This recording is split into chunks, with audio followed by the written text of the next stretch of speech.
Okay, thank you इतने दूर इस सीरीज़ के साथ आने के लिए।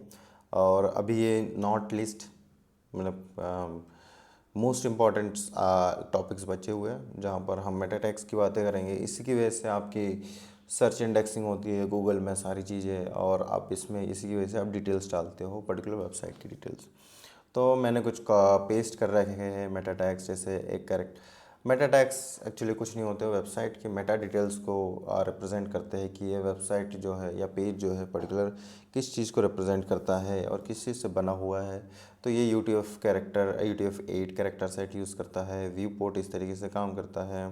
एंड देन डिस्क्रिप्शन ये है, और डिस्क्रिप्शन का यूज़ हमारे कीवर्ड्स और इनके लिए यूज़ होता है ताकि गूगल यदि कोई सर्च दिखाना चाहते तो इसके अकॉर्डिंग दिखाते हैं।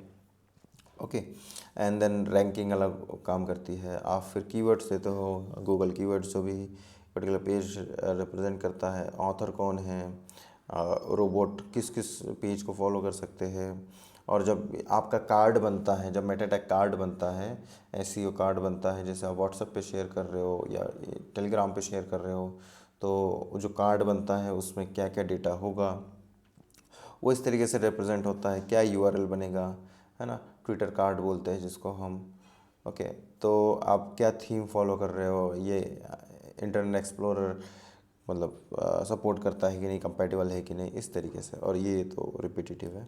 ओके, तो इस तरीके से आप हेड में हैं। ये कभी भी आपको दिखता नहीं है वेबसाइट पर, ये बहुत ज़्यादा इम्पॉर्टेंट है जब आप किसी भी मतलब पेज को रिप्रेजेंट कर रहे हो as an SEO purpose. Okay, तो आप इन सब को रिप्रेजेंट कर सकते हो। अब मैं यदि इसको देखना चाहूँ तो मैं लोकल होस्ट को मैं चेक नहीं कर सकता हूँ ऑनलाइन।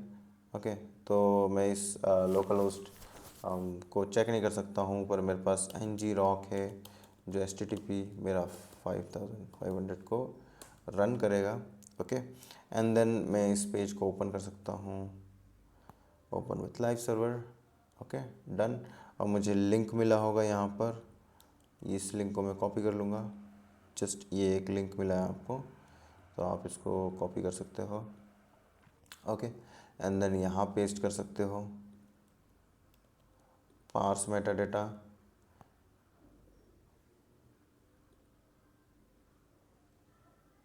ओके, तो ngrok फास्टेस्ट कमांड लाइन, आप इस पर्टिकुलर को यूज़ करने के लिए आपको 12.html लास्ट में लिखना पड़ेगा। तो मैं इस पर्टिकुलर यूआरएल में 12.html डाल दूँ, फिर पार्स मेटा डेटा करूँ। ओके, तो एक बार मैं इस तरीके से चेक कर लेता हूँ।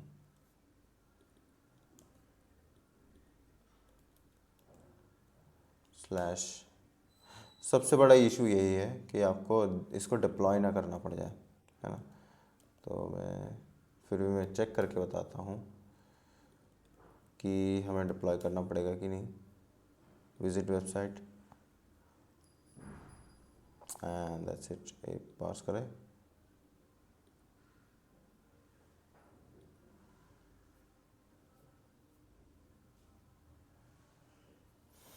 तो ये रिप्रेजेंट नहीं हो पा रहा है, पर मैं वही समझाना चाहता हूँ कि आप कोई भी दूसरा टूल यूज़ कर सकते हो। अभी यदि आपका रिप्रेजेंटेशन नहीं आ रहा है, ओके, मैं रिफ़्रेश करता हूँ।